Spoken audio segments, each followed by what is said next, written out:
They had no idea who they were dealing with. When a flight attendant forced a black family out of first class, it seemed like just another act of bias.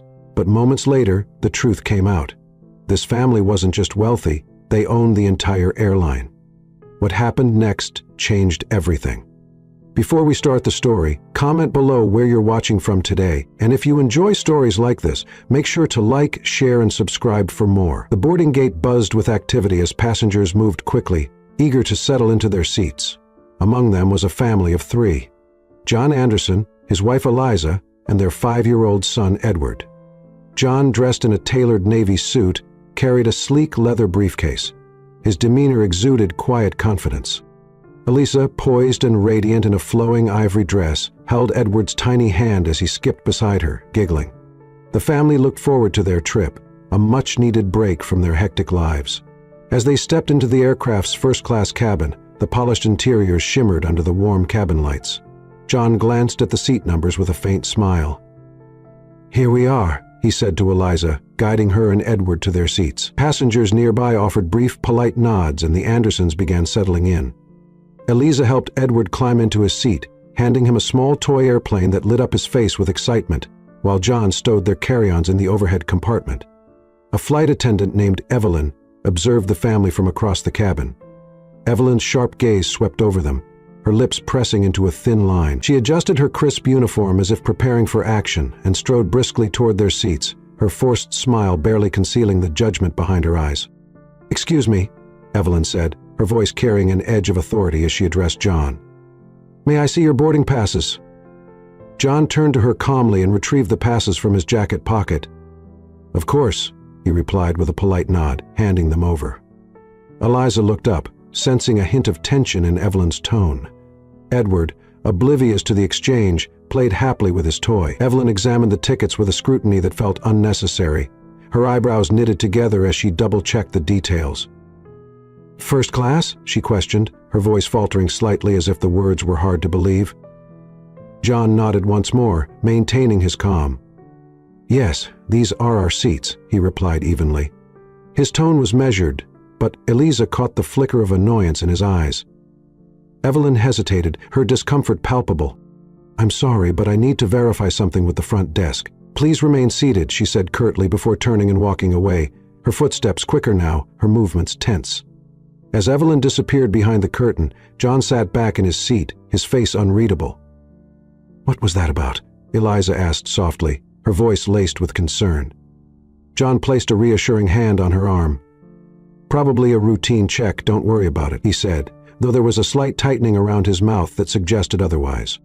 In the galley, Evelyn was on the phone with a ground staff member, her voice low but urgent. "I have a situation here," she said, glancing back toward the cabin. "There's a family in first class, and I'm not sure their tickets are valid. Could you confirm their booking?" The ground staff member sounded confused. "The Andersons, their tickets were purchased weeks ago, fully confirmed.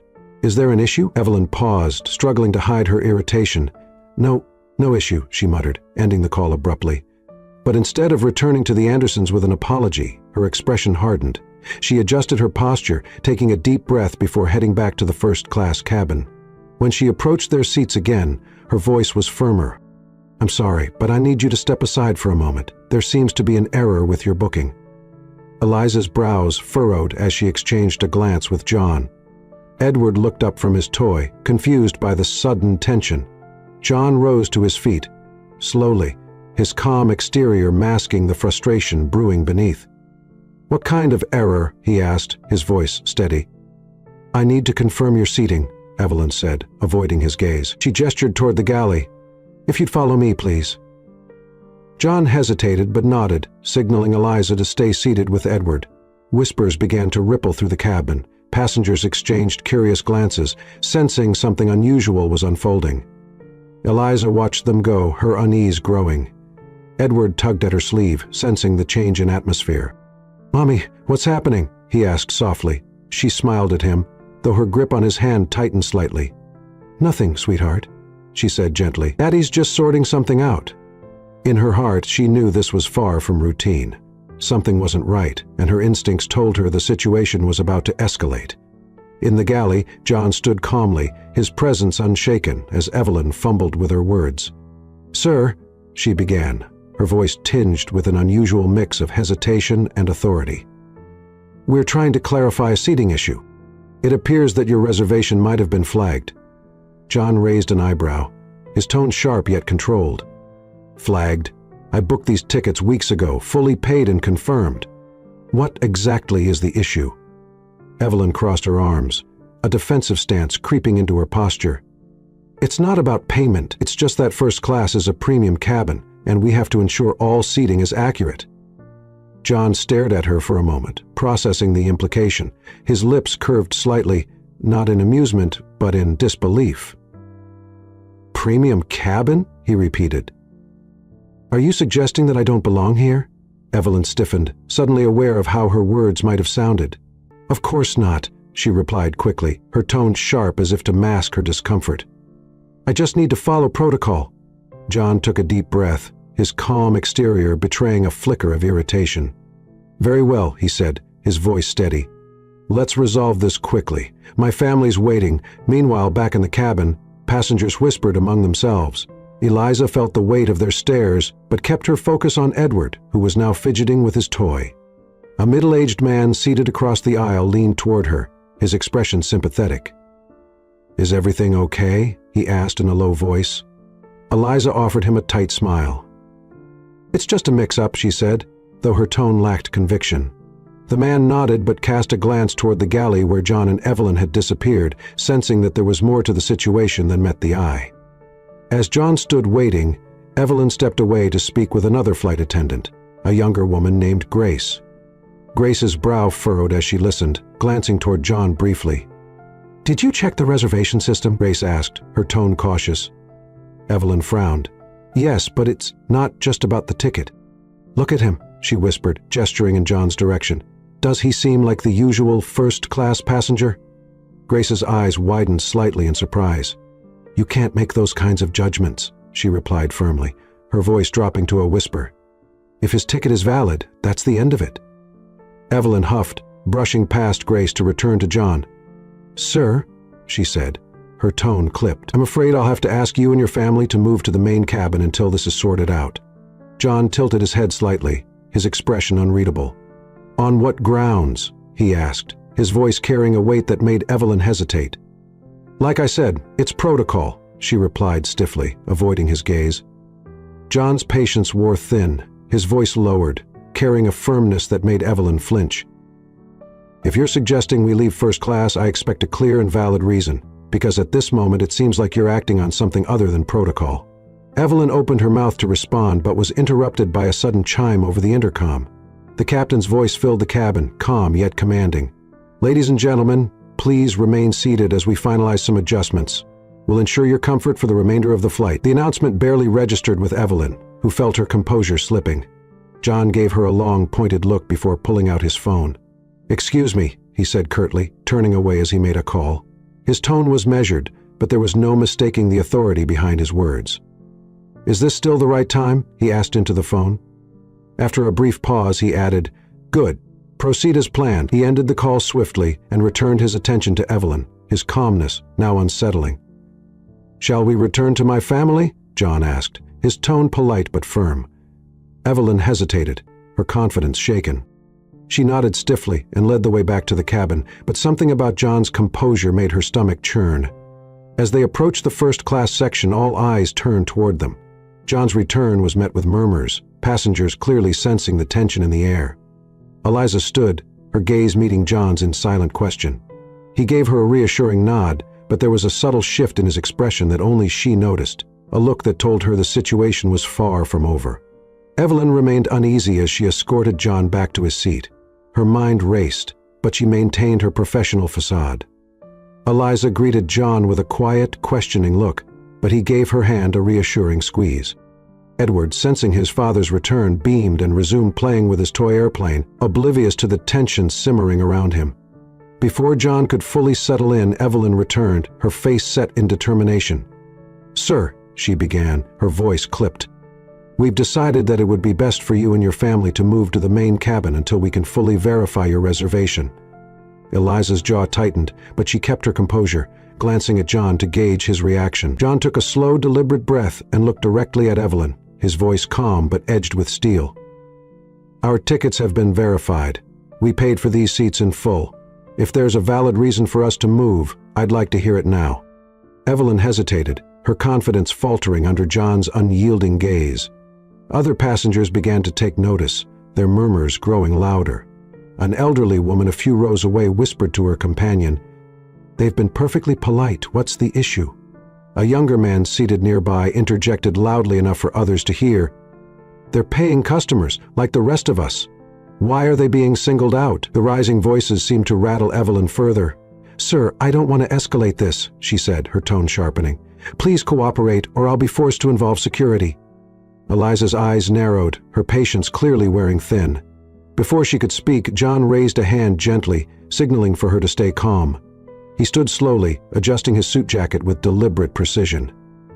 "If you're calling security," he said evenly, "make sure they come prepared with an explanation." The challenge in his tone sent a ripple through the cabin. Evelyn's face paled slightly, but she held her ground. "Please gather your belongings," she insisted, her voice now betraying a hint of desperation. John locked eyes with her for a long moment before turning to Eliza. "It's fine," he said softly, his calm demeanor as steady as ever. "Let's go." Passengers watched in silence as John, Eliza, and Edward stood to collect their things.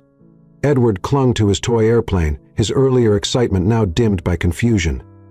Eliza kept her head high, her expression unreadable as she held Edward's hand. John led the way toward the main cabin, his steps measured and deliberate, even as the weight of countless eyes bore down on them. As they walked, John reached into his pocket and sent a quick message on his phone, his face betraying nothing. They were directed to cramped seats in the middle row of the main cabin. John helped Eliza settle Edward into his new seat before sitting beside them. The contrast between the space and luxury of first class and the tight confines of the main cabin was stark, but neither John nor Eliza showed any outward reaction. Meanwhile, Evelyn returned to the galley, her nerves fraying as she overheard the murmurs from first-class passengers. "That wasn't right," one man muttered. "They had tickets, why treat them like that?" another added. "This is going to backfire." Evelyn ignored the comments, but her discomfort grew. As she reached the galley phone, it buzzed, startling her. She picked it up hesitantly, her voice shaky. "This is Evelyn," she said. The captain's voice came through, firm and no nonsense. "Miss Summers, I just received a call from the airline's executive team. They've been contacted directly by a passenger on this flight. I need to know exactly what's going on." Evelyn's stomach dropped. She stumbled over her words, her confidence evaporating. It was just a routine issue," she stammered. "I thought there might have been a mistake with their tickets." There was a long pause on the other end, and when the captain spoke again, his tone carried a warning. "You need to handle this carefully. We cannot afford a situation like this. I suggest you tread lightly until further notice." Evelyn hung up the phone, her palms sweaty. She glanced toward the main cabin where John sat with his family, his expression calm, but with a quiet intensity that made her stomach churn. For the first time, she felt the weight of her decisions bearing down on her, and the growing sense that she had underestimated who she was dealing with. John sat in the main cabin, his posture straight and composed, as if the downgrade to a cramped seat hadn't fazed him. Eliza sat beside him, her hand resting lightly on Edward's shoulder as he played with his toy airplane. Though outwardly calm, her sharp glances toward the first-class cabin betrayed her simmering frustration. John, however, seemed unbothered. He pulled out his phone, typed a brief message, and then leaned back, observing the situation with a quiet air of control. Back in the first-class cabin, the passengers' murmurs had grown louder. A tall man in a tailored suit leaned toward Evelyn as she walked past.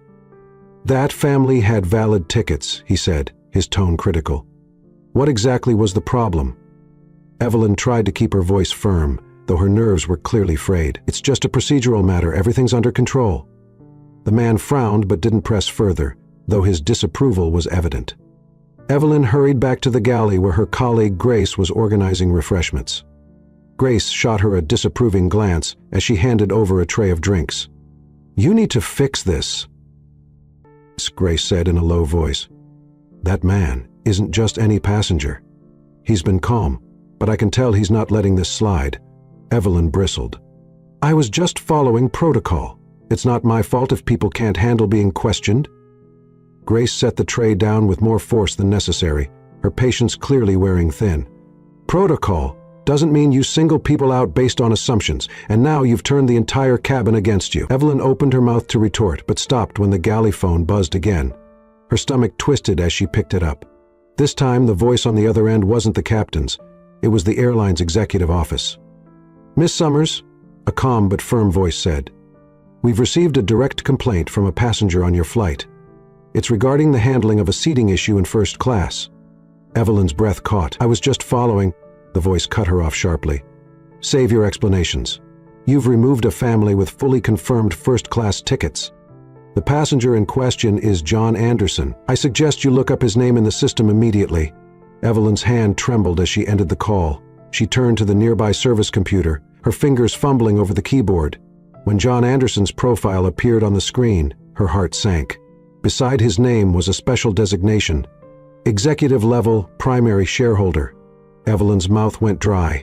This wasn't just any passenger. John Anderson wasn't simply wealthy. He was one of the airline's owners. Back in the main cabin, John watched as Evelyn emerged from the galley, her face pale and her steps less confident. She approached their row hesitantly, her usual air of authority conspicuously absent. "Mr. Anderson," she began, her voice low and uneven, "I'd like to apologize for the inconvenience. It seems there was an error on my part." John turned to her slowly, his expression calm but unreadable. "An error?" he repeated, his tone neutral. "You removed my family from first class based on what, exactly?" Evelyn swallowed hard, her words faltering. I made a mistake in verifying your reservation. I assure you it won't happen again." Eliza looked at Evelyn sharply, her composure cracking. "You embarrassed my family in front of an entire cabin. You made assumptions about us without any cause. Do you really think an apology is enough?" Edward looked up at his mother, sensing her anger, and shifted uncomfortably in his seat. John placed a calming hand on her arm. "Eliza," he said softly, his voice steady, "let's not escalate this here." He turned back to Evelyn, his gaze piercing. "I'll handle this matter directly with your superiors," he said, his tone controlled but firm. "For now, we'll remain where we are." Evelyn nodded stiffly. Unsure how to respond, she retreated back to the galley, her steps quick and unsteady. The full weight of her mistake was sinking in, but she still didn't grasp how far-reaching the consequences would be. John leaned back in his seat, a faint smile playing at the corners of his lips. He had made his move, and now it was only a matter of time. Evelyn returned to the galley, her hands trembling as she gripped the counter for support. The realization of who John Anderson truly was left her reeling. She replayed every interaction with the family, each one now a glaring indictment of her actions. She glanced nervously at Grace, who was watching her with a mix of disappointment and pity. "Did you know?" Evelyn whispered, her voice shaky. Grace sighed, shaking her head. "No, but it doesn't matter. You treated them unfairly, and now it looks like you're going to answer for it." Evelyn's stomach churned. Before she could respond, the galley phone buzzed once more. She hesitated, her fingers hovering over the receiver before finally picking it up. The captain's voice was tense. "Miss Summers," he said, his tone leaving no room for argument.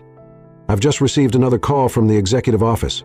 Mr. Anderson's identity has been confirmed, and they're not happy. The instructions are clear. He and his family are to be reinstated in first class immediately, and you are to personally deliver an apology." Evelyn's grip on the phone tightened.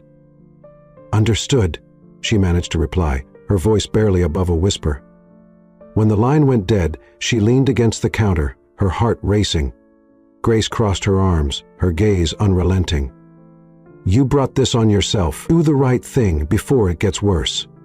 Summoning what little courage she had left, Evelyn prepared herself. She adjusted her uniform and walked back toward the main cabin. Every step felt heavier than the last, the weight of her mistake pressing down on her. As she approached the Anderson family, passengers turned to watch, their curiosity palpable. "Mr. Anderson?" Evelyn began again, her voice softer than anyone had heard it before. "On behalf of the airline? I'd like to sincerely apologize for the inconvenience and the way your family has been treated. It was an error in judgment, and I take full responsibility." Eliza raised an eyebrow, her expression a mix of anger and disbelief.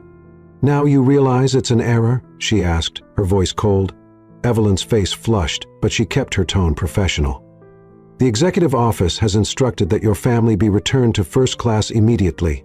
I will personally ensure that your seats are ready and that no further disruptions occur."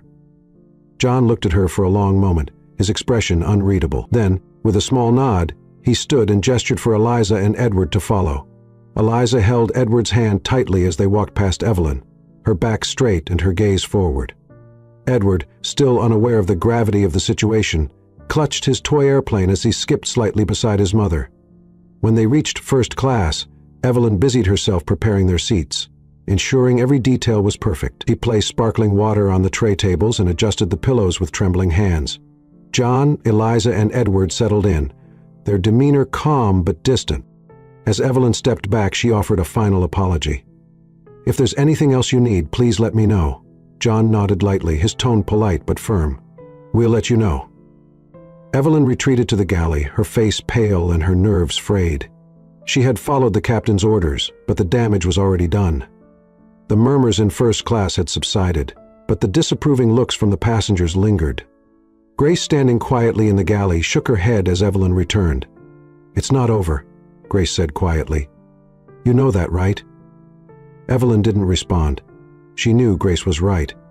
John's calm demeanor wasn't one of forgiveness. It was the calm of someone who had already set the wheels of accountability in motion.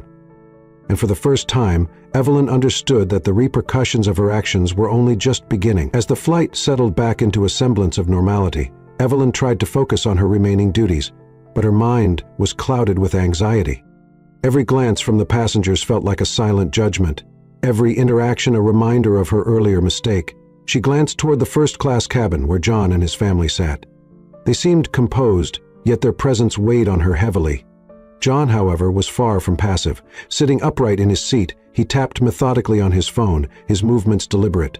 Beside him, Eliza leaned back, her expression unreadable, while Edward happily sipped juice from a small carton. The serene picture they painted only added to the growing unease in the cabin. Evelyn wasn't the only one feeling the tension.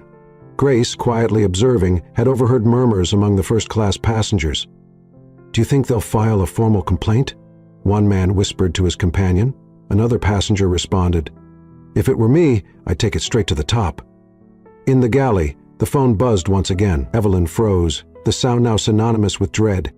She picked it up hesitantly, her voice shaking. "This is Evelyn." The captain's voice was sharper this time. "Ms. Summers, I've just received another update from the executive office. Mr. Anderson's legal team is monitoring the situation closely. They've requested a full account of events, and they'll be waiting upon landing. I suggest you prepare yourself." Evelyn's grip tightened on the receiver. "Yes, Captain," she replied weakly before hanging up. The message was clear. John Anderson wasn't letting the incident fade into the background. Back in first class, John finished typing another message and leaned back, finally setting his phone down. Eliza glanced at him curiously. "You've been quiet," she said softly, her tone filled with understanding. John looked at her, his expression calm but resolute.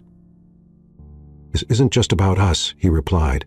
"This is about accountability. People like her need to understand that actions have consequences." Eliza nodded, her gaze softening. She knew her husband's approach, measured, deliberate, and effective. It was what had propelled him to where he was today, a man of influence who never tolerated injustice, no matter how small.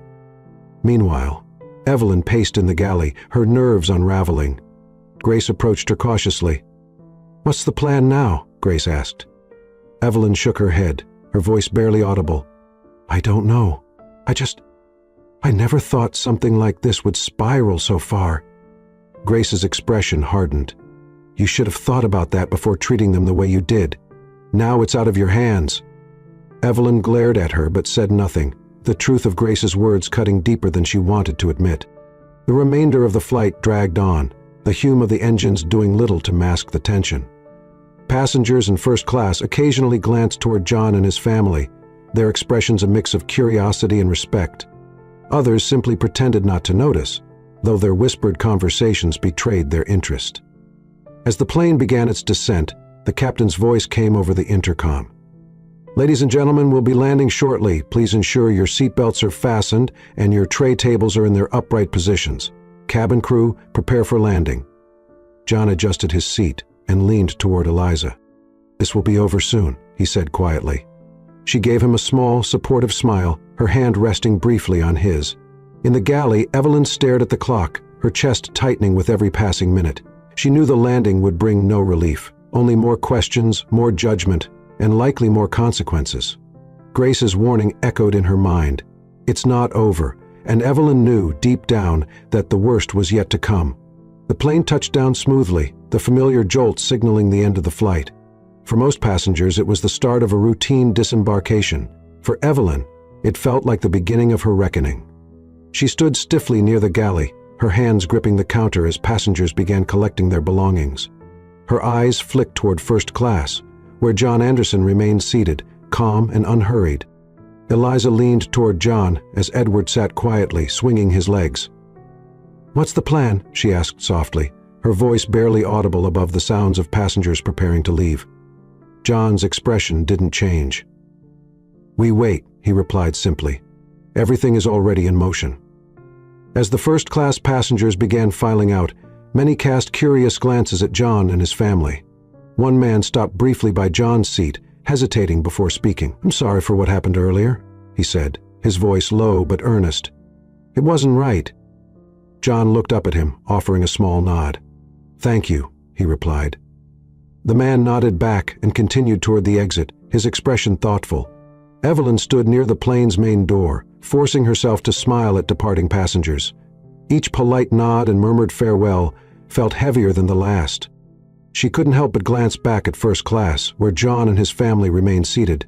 Their refusal to join the crowd of disembarking passengers made her stomach churn. The galley phone buzzed, and Evelyn jumped, startled. She grabbed it quickly, her voice cracking as she answered. "This is Evelyn." It was the captain again, his tone clipped. "Security will be waiting at the gate. They've been briefed by the executive team. You're to stay on board and provide a full account of your actions. Do not leave the plane until instructed." Evelyn's heart sank. "Understood," she whispered, her voice barely audible as she hung up. Grace approached her, her expression grim. "They're here, aren't they?" Grace asked. Evelyn nodded numbly. "Security, the executives, probably the board," Grace sighed, shaking her head. "Told you this wasn't over." As the last few passengers left the plane, the cabin grew eerily quiet. Evelyn turned to see John rise from his seat, smoothing his jacket as he helped Eliza gather their belongings. Edward clutched his toy airplane tightly, looking up at his parents with a curious expression. Evelyn stepped forward hesitantly, her voice shaking. "Mr. Anderson, I want to apologize again for—" John raised a hand, cutting her off mid-sentence. His tone was calm but final. "Save it. The people waiting outside will hear everything you have to say." Eliza shot Evelyn a cold glance as she took Edward's hand and stepped into the aisle. John followed behind them, his presence commanding without effort. As the family approached the plane's exit, 2 uniformed security officers stepped aboard. They exchanged brief nods with John before their eyes landed on Evelyn.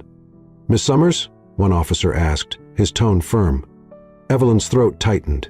"Yes," she managed, her voice barely above a whisper. "We'll need you to remain on the plane for questioning," the officer said. "Please follow us to the galley." John paused briefly at the door, turning back to look at Evelyn. His expression remained calm, but there was a sharpness in his eyes that sent a chill through her. Without another word, he stepped off the plane, his family following closely behind. As they disappeared into the terminal, Evelyn felt the full weight of her actions pressing down on her. The officers gestured for her to move toward the galley, and she obeyed, her legs trembling. The realization hit her with brutal clarity. Her future was no longer in her hands. As the Anderson family stepped into the terminal, the atmosphere shifted around them. The usual bustle of passengers was interrupted by the sight of 2 executives, in tailored suits, waiting nearby. They stood stiffly, their professional demeanor masking their nervous energy. One of them, a tall man with silver-rimmed glasses, stepped forward to greet John. "Mr. Anderson," the man began, his tone apologetic but formal. "I'm Victor Hale, Vice President of Operations. On behalf of the airline, I want to extend our deepest apologies for the unacceptable treatment you and your family experienced today. We are taking this matter very seriously." John nodded slightly, his expression unreadable. Eliza stood beside him, holding Edward's hand, her posture as composed as ever. "I trust you are," John replied. his tone calm but cutting. "This isn't just about us. It's about the standards your airline claims to uphold and how they've failed today." Victor swallowed visibly, adjusting his tie. "You're absolutely right, Mr. Anderson. We are already initiating a thorough review of our policies and training programs to ensure that nothing like this happens again. I assure you, accountability will be taken." John tilted his head slightly, his eyes narrowing. "Accountability," he repeated. "That's exactly what I expect. I also expect to see tangible changes, not just promises. Words won't repair the damage caused by actions or assumptions." Victor nodded quickly. "We've already begun the process of reviewing the incident. The flight attendant involved will be questioned and held responsible for her actions. If you have time, the CEO himself would like to meet with you to discuss this further." John glanced at Eliza, who gave a subtle nod of agreement. "Schedule the meeting," John said. "I'll make time." As the Andersons walked toward the baggage claim, the executives lingered, exchanging uneasy glances. Back on the plane, Evelyn sat in the galley, flanked by the two security officers. Her hands trembled slightly as she stared at the table in front of her. The air felt heavy and the silence was oppressive. One of the officers broke the silence. "Miss Summers, we're going to need a detailed statement about the events on this flight. The airline's executive team is already reviewing the complaint filed by Mr. Anderson." Evelyn's eyes darted between the two officers. I didn't know who he was," she stammered. I thought there was an issue with their tickets." One of the officers frowned, his gaze steady. "Miss Summers, the issue wasn't with their tickets. The issue was with your actions. What made you decide to remove a family with confirmed first-class reservations?" Evelyn hesitated, her mouth opening and closing as she tried to find the right words. Her voice came out weak and defensive. "I was following protocol. I thought they might have been in the wrong section. First class it's premium seating, and they—" She stopped herself, realizing how her words sounded. The officer's expression hardened. "And they what, Miss Summers? Didn't look the part?" Evelyn's face flushed. "No, I didn't mean that. I made a mistake. I didn't intend for this to happen." The second officer leaned forward, his voice sharper. "Intentions don't matter here. What matters are your actions, and those actions have consequences. Do you understand the severity of this situation?" Evelyn nodded quickly, her throat dry. She felt cornered, every word she said seeming to dig her deeper into trouble. "I didn't mean to cause any harm," she said, her voice trembling. "I was just trying to do my job." The first officer exchanged a glance with his colleague before speaking again. "Your job is to ensure that passengers are treated with respect and dignity. What happened here today was the opposite of that." As Evelyn sat in stunned silence, the weight of their words settled over her. For the first time, she began to fully grasp the gravity of her actions, not just for her own career, but for the harm she had caused to the Anderson family. Her stomach churned as she thought of John's calm, piercing gaze and Eliza's quiet but powerful presence. She had underestimated them, and now she was facing the fallout. Meanwhile, in the terminal, the Andersons arrived at the baggage claim. Edward, holding tightly to his toy airplane, watched the conveyor belt with excitement. John and Eliza stood quietly, their calm exterior masking the whirlwind of emotions beneath the surface. "Do you think they'll actually do anything?" Eliza asked, her voice low. John glanced at her, his eyes thoughtful. "They'll have no choice," he replied. "The airline's reputation is at stake now. If they don't act, this will become a much bigger problem for them." As the conveyor belt began moving, John's phone buzzed in his pocket. He pulled it out, reading the notification. It was a message from his legal team, confirming that the incident had already been escalated to the airline's board of directors. John's lips curled into a faint smile as he put the phone away. "They'll act," he said simply, his tone carrying a quiet confidence. "And if they don't, I'll make sure they regret it." The family collected their luggage and moved toward the exit, their steps steady and purposeful.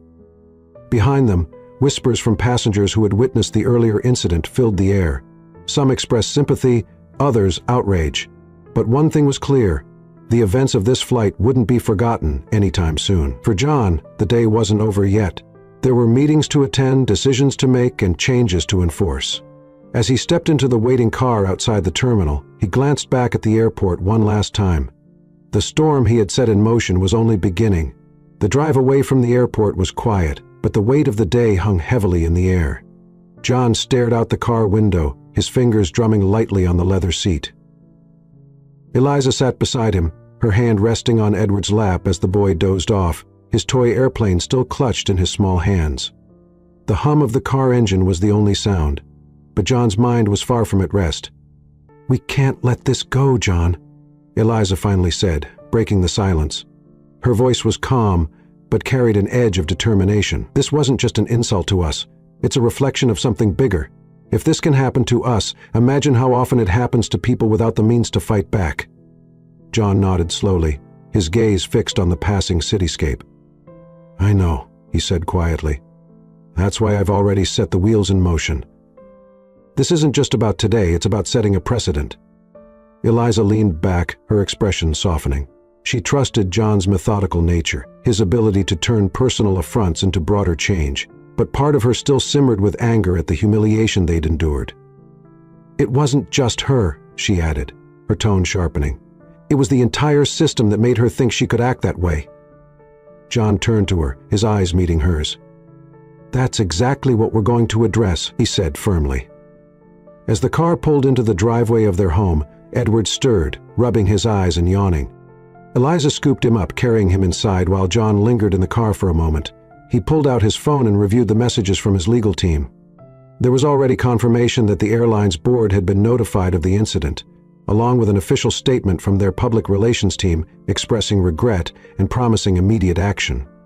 But John wasn't interested in hollow words or surface-level damage control.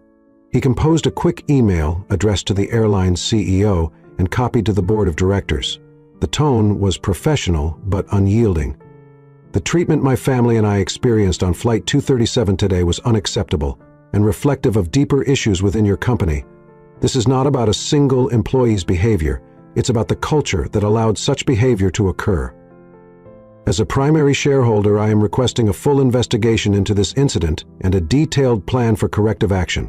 This includes the implementation of mandatory sensitivity and bias training for all employees, the establishment of stronger accountability measures, and a public commitment to ensuring respect and fairness for every passenger.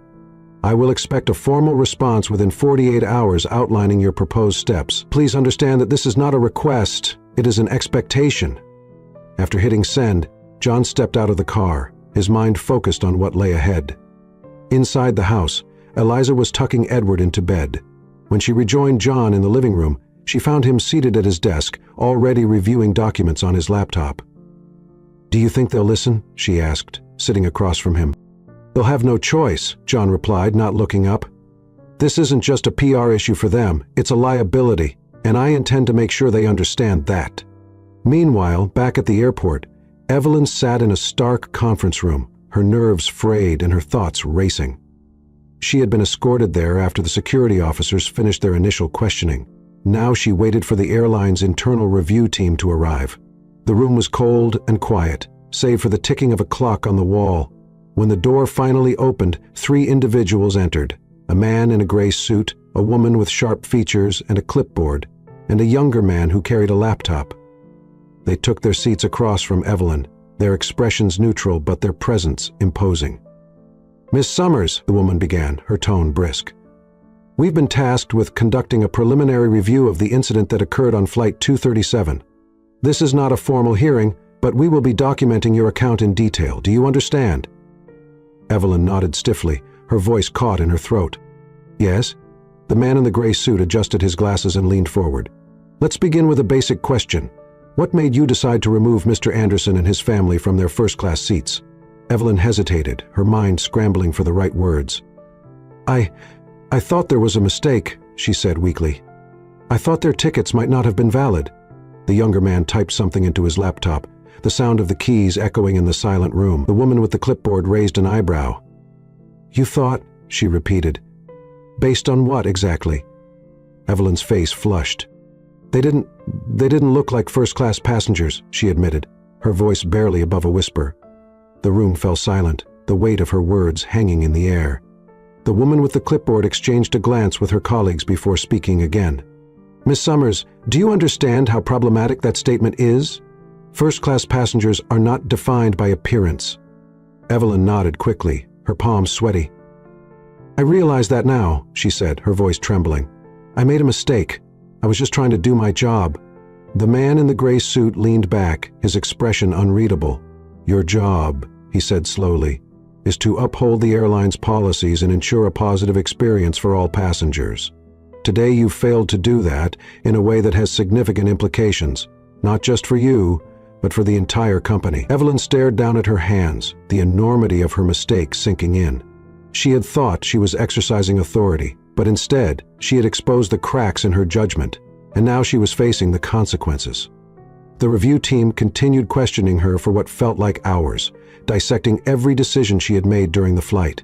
By the time the session ended, Evelyn felt hollow, as if the life had been drained from her. She knew her future with the airline was hanging by a thread, and she wasn't sure how much longer it would hold. As she was escorted out of the room, she caught a glimpse of a large screen displaying news headlines. One caught her eye, making her stomach drop. "Primary airline shareholder demands reform after discriminatory incident on board." Evelyn's heart sank further. It was clear this was only the beginning of the fallout. The news of the incident spread like wildfire. By the time the Anderson family arrived home, headlines were already flooding social media and news outlets. Titles ranged from "Airline in hot water after mistreatment of shareholder's family" to "Discrimination on board, family forced to move despite first-class tickets." Each article painted a damning picture of the airline's policies, or lack thereof. John sat in his home office, scrolling through the coverage. The response was overwhelming. Public sentiment leaned heavily in his favor, with users on social media expressing outrage and sharing their own stories of bias and unfair treatment. Many tagged the airline directly, demanding answers and accountability. John's phone buzzed non-stop with calls and messages, but he ignored most of them, focusing instead on preparing for his meeting with the airline's CEO the following day.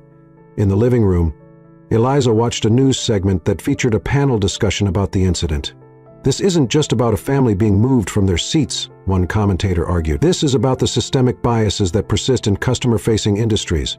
The fact that this family had to endure such humiliation despite having valid tickets highlights a deeper issue." Eliza muted the television, her expression thoughtful. She turned to Edward, who was happily building a tower with his blocks, blissfully unaware of the storm swirling around them. She envied his innocence, but felt even more determined to protect it. The ordeal had shaken her, but it had also reminded her why they couldn't let this go. Meanwhile, at the airline's headquarters, the executive team was in crisis mode. The CEO, William Langston, stood at the head of a conference room table, his expression grim.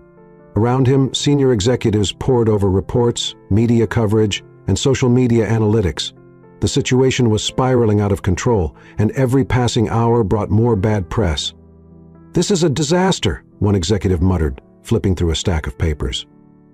"We've had PR issues before, but this is different. This involves one of our primary shareholders. If we don't handle this carefully, we could lose him, and worse, our reputation." William held up a hand, silencing the room. "What's the status on the internal review?" he asked, his tone clipped. A senior HR manager cleared her throat. "We've completed the preliminary questioning with the flight attendant involved. Her actions were clearly based on bias, though she claims it wasn't intentional. She's been suspended pending further investigation." William frowned, his jaw tightening. "Suspended? That's not enough. We're dealing with a shareholder who has direct access to our board. We need to show decisive action." Another executive chimed in cautiously. "We're preparing an official apology and outlining new training initiatives. We've already reached out to Mr. Anderson's team to schedule a meeting." William nodded, but his expression remained tense. "Good, but it won't be enough to placate him. He's not just angry.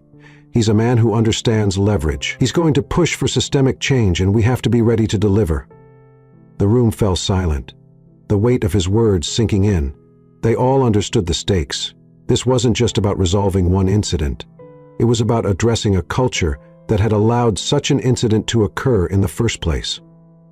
Back at her apartment, Evelyn sat on her couch, staring blankly at the termination notice on her laptop screen. The message from HR had been brief and cold. "Your actions during Flight 237 were deemed a violation of our company's core values and customer service policies. Your employment with the airline has been terminated effective immediately." Her hands trembled as she reread the email, the words blurring together. In the span of a single day, her career had unraveled. The job she had prided herself on for years was gone, and she had no one to blame but herself. Evelyn's phone buzzed with notifications, texts from friends and family who had seen the news. Most messages were sympathetic, but a few were bluntly critical. She didn't respond to any of them. The shame was too heavy, and she wasn't ready to face the full extent of her failure. She turned on the television, hoping for a distraction, but instead she was confronted with a news anchor discussing the incident. The words stung. The airline's handling of this situation has sparked outrage, particularly given the clear racial undertones of the flight attendant's actions. This is a stark reminder that unconscious bias can have real, damaging consequences. Evelyn switched off the TV, burying her face in her hands. She had thought her actions were harmless, that she was just following protocol. But now the truth was glaringly obvious. Her biases had blinded her, and her snap judgment had caused harm not only to the Andersons, but to the reputation of the company she once loved. For the first time, Evelyn felt the full weight of what she had done, not just the loss of her job, but the damage she had caused to others. She picked up her laptop, hesitating for a moment before typing an email. The recipient was the Anderson family. "Dear Mr. and Mrs. Anderson," she began, "I am writing to apologize sincerely for my actions on Flight 237. I now realize how my biases influenced my decisions, and I deeply regret the hurt and humiliation I caused your family. My actions were inexcusable, and I take full responsibility for them." She paused, her fingers hovering over the keyboard. She didn't expect forgiveness, but she wanted to express her regret. After finishing the email, she hit send and sat back, staring at the screen. It was a small step, but it was all she could do. As night fell, John sat in his study, reviewing a draft of the airline's proposed plan for reform. It was thorough, outlining mandatory training programs, new accountability measures, and a commitment to fostering a more inclusive culture. While it was a step in the right direction, John knew it would take more than words to enact real change. Eliza entered the room holding a cup of tea. "Is this what you wanted?" she asked, gesturing to the documents on his desk. John looked up, his expression thoughtful. "It's a start," he said, "but it's not enough. Not yet." He set the papers aside and took the tea from her, his gaze softening. "This isn't just about punishing one person. It's about ensuring no one else has to go through what we did." Eliza nodded, placing a hand on his shoulder. "Then let's make sure they follow through." John smiled faintly, the determination in his eyes unwavering. The fight wasn't over, but neither was his resolve. The next morning, John arrived at the airline's headquarters for his scheduled meeting with William Langston, the CEO. The building was sleek and modern, towering above the bustling city streets. A professional-looking assistant greeted John in the lobby, her demeanor respectful but visibly nervous. "Mr. Anderson," she said with a slight bow of her head. "Mr. Langston is expecting you, right this way." John followed her through the polished corridors, his footsteps measured and deliberate. Employees they passed exchanged furtive glances, aware of who he was and why he was there. When they reached the executive conference room, the assistant opened the door and gestured for him to enter. William Langston stood to greet John, extending a hand. "Mr. Anderson, thank you for taking the time to meet with us. We deeply regret the circumstances that brought us here." John accepted the handshake, his expression calm but firm. "Let's get straight to it," he replied, taking a seat. "Regret is only meaningful if it's followed by action." William nodded, his face tightening. "I completely agree. Allow me to walk you through the steps we've already taken." He gestured to a large screen on the wall which displayed a detailed presentation. "Our response includes several immediate measures," William began. "First, the flight attendant involved has been terminated. We've also launched mandatory sensitivity and bias training for all employees, starting with customer-facing roles. Additionally, we're implementing a stricter accountability framework to address and prevent incidents like this in the future." John listened without interrupting, his eyes scanning the slides on the screen. The proposed changes were comprehensive, but he wasn't ready to accept them at face value. When William finished, John leaned forward, his hands clasped. "This is a step in the right direction," John said. "But let's not pretend that firing one person and announcing training programs will fix the underlying issues. This isn't just about one incident. It's about the culture of your organization. That takes more than policy updates. It takes consistent, measurable change." William looked uneasy, but nodded. "You're absolutely right. We're committed to ensuring this goes beyond surface-level adjustments. John tapped the table lightly, his tone steady. I want monthly progress reports on the implementation of these changes. I want to see data, employee feedback, incident trends, and measurable improvements. And I want an independent review conducted by a third party, not your internal team. William hesitated for a moment, then nodded again. We can arrange that. Anything else? John's gaze hardened slightly. Yes. I also want a public apology, not just to my family, but to every passenger who has experienced discrimination while flying with your airline. This isn't just about me. It's about setting an example. William's expression tightened, but he didn't argue. Understood. We'll issue a formal statement today.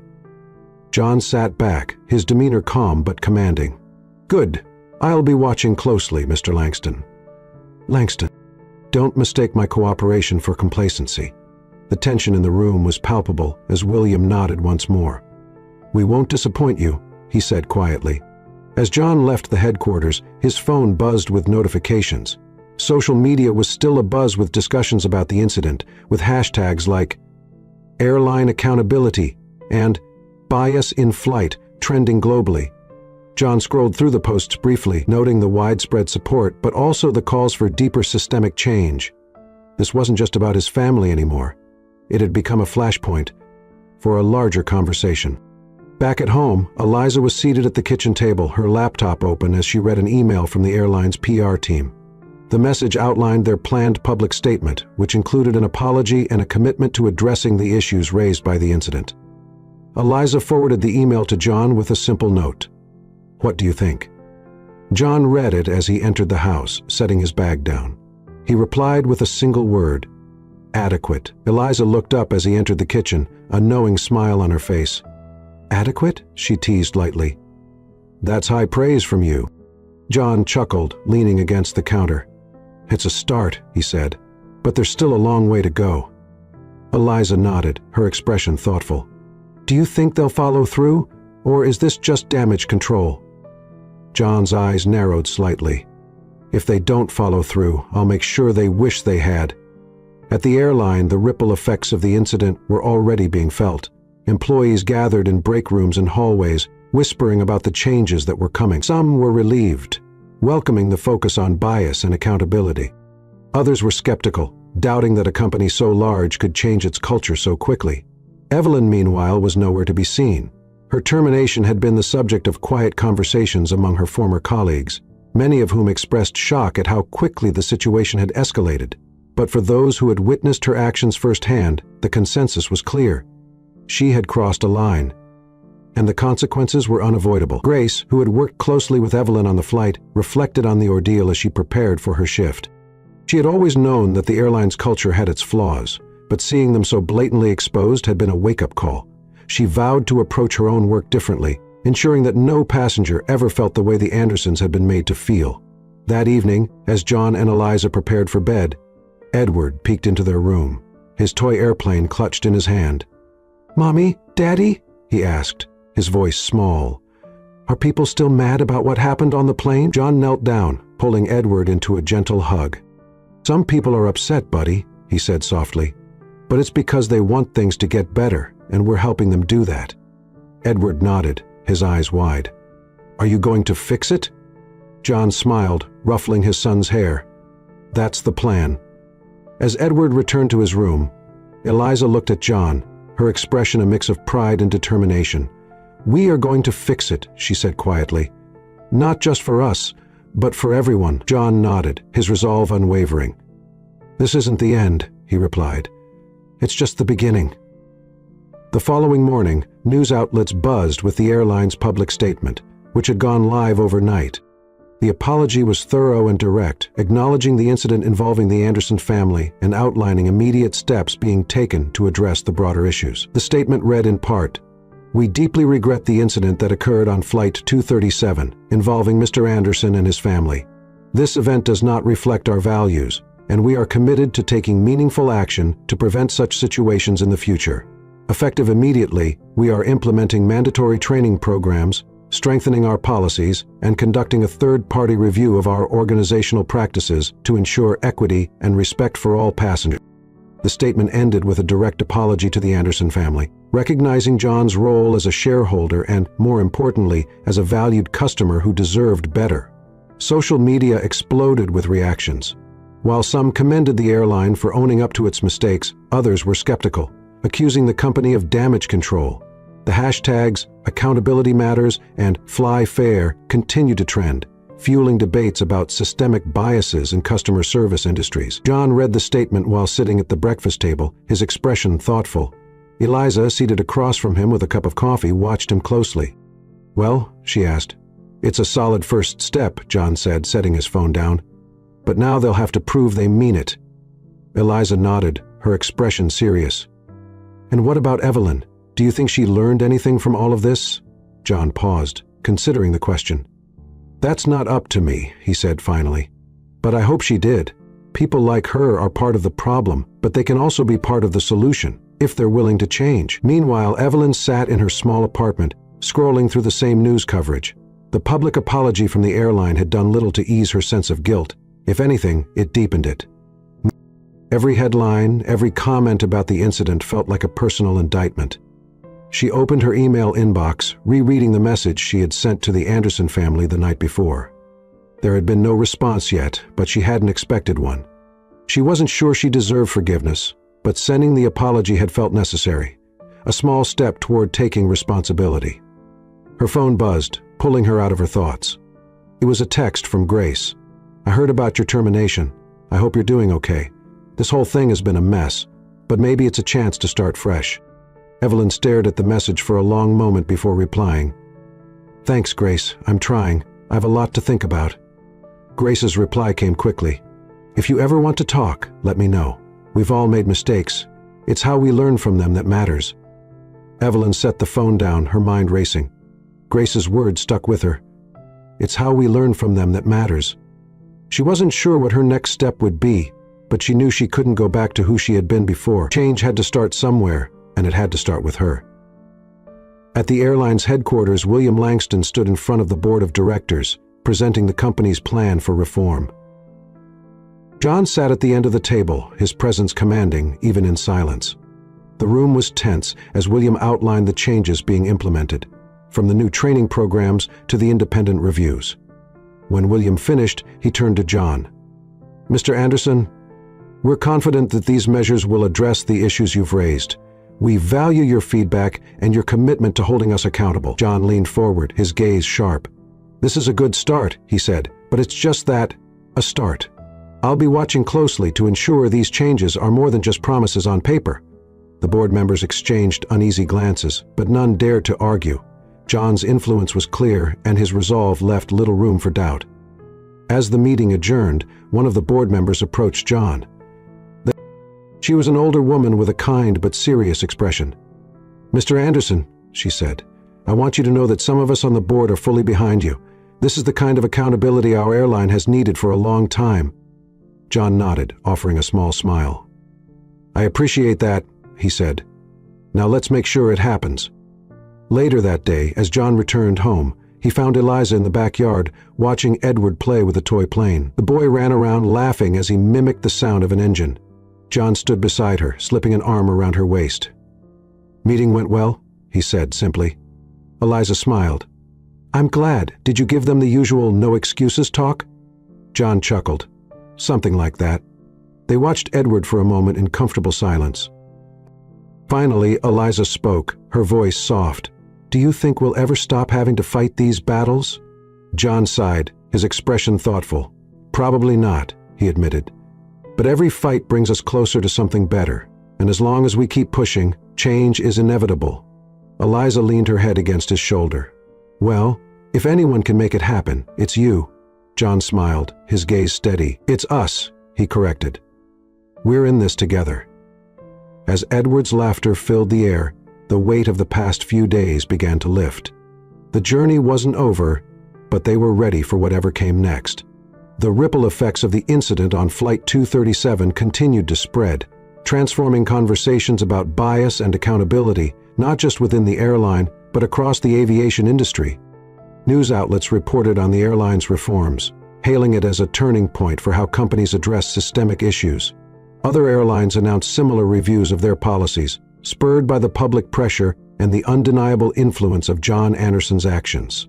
The Anderson family story became more than just a headline, it became a catalyst for change.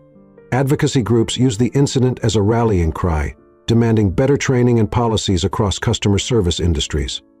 The social media platforms buzzed with stories from passengers who had faced similar discrimination, their voices amplified by the spotlight on the airline's response. At home, John and Eliza watched the developments with cautious optimism. It wasn't about the attention or the accolades. It was about seeing real change take root. Their fight had never been about revenge. It had always been about ensuring that no one else would have to endure what they had.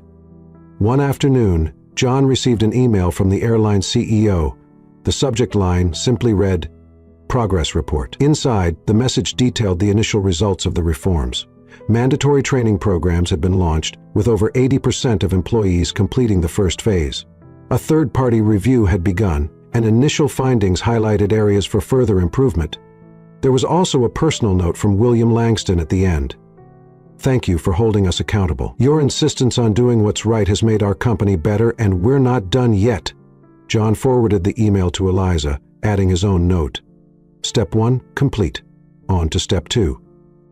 Elsewhere, Evelyn sat in a small coffee shop, scrolling through job listings on her laptop. She had spent the week since her termination reflecting on what had happened. The regret was still raw, but she was determined not to let it define her. She had begun attending workshops on unconscious bias and diversity, hoping to better understand where she had gone wrong and how she could do better. As she sipped her coffee, her phone buzzed with an email notification. It was a reply from the Anderson family, one she hadn't expected. "Miss Summers," it began. "Thank you for your apology. While we cannot undo what happened, we appreciate your acknowledgement of the harm caused. Growth begins with accountability, and we hope you continue to pursue it." Evelyn stared at the email, a lump forming in her throat. It wasn't forgiveness, but it was a step. She closed her laptop, her resolve strengthening. She couldn't change the past, but she could build a better future, one decision at a time. A month later, John found himself on another flight with his family. This time, the atmosphere was different. The staff greeted them warmly but without hesitation, their professionalism unwavering. As they settled into their seats in first class, Eliza looked at John with a small smile. "Do you think they know who you are?" she asked playfully. John chuckled, shaking his head. "It doesn't matter if they do. What matters is that they're treating everyone the way they should." As the plane taxied down the runway, Edward leaned over, holding up his toy airplane. "We flying again, Daddy?" he exclaimed, his face lighting up with excitement. "Yes, we are," John said, smiling at his son. He glanced at Eliza, her calm, radiant presence grounding him as always. This was what it was all for. Not power, not recognition, but the simple dignity of being treated fairly. As the plane lifted into the sky, John leaned back in his seat, watching the clouds drift past the window. He knew the work wasn't finished. There would always be more to fight for, more to improve. But for now, he allowed himself a moment of peace, knowing that the journey they had started was already making a difference. And sometimes, he thought, that was enough. Thanks for watching. If you enjoyed this video, don't forget to hit the like button, share your thoughts in the comments, and subscribe to the channel for more stories like this. See you in the next one.